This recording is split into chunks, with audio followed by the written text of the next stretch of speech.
हेमंत पाटलांच्या पत्नीला यवतमाळमधून उमेदवारी देण्यात येणार असल्याची माहिती सूत्रांकडून मिळते।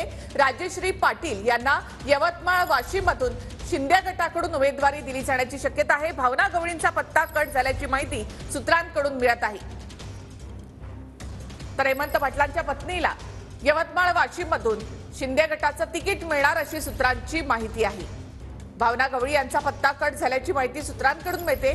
या जागेसाठी आधी संजय राठोड यांचं देखील नाव चर्चेत आहे। मात्र हेमंत पाटील यांची उमेदवारी हे रद्द करण्यात आल्यानंतर आता त्यांच्या पत्नी राजेश्री पाटील यांना यवतमाळ वाशिममधून उमेदवारी दिली जाण्याची शक्यता आहे।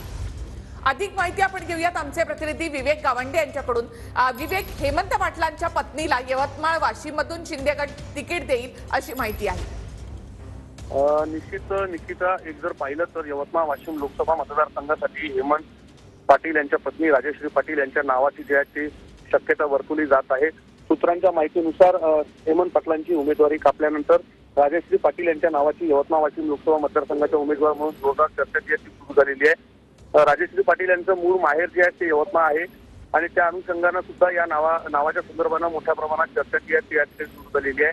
यवतमाळ जिल्ह्यामध्ये असलेलं गोदावरी बँकेचं जाळं आणि बाकी इतर सामाजिक संघटनेच्या माध्यमातून यवतमाळ लगतच्या हिंगोली मतदारसंघात येणाऱ्या उमरखेड महागाव या भागात केलेल्या कामामुळे त्यांचं नाव जे आहे ते चर्चेत आल्याचं सांगितलं जात आहे। महिला उमेदवाराचा पत्ता कट केल्यानंतर कुठेतरी महिलाच उमेदवार दिली जावी अशा पद्धतीनं राजेश्री पाटलांचं नाव जे आहे ते पुढे या संपूर्ण संदर्भानं आता चर्चेला जात आहे। निकिता।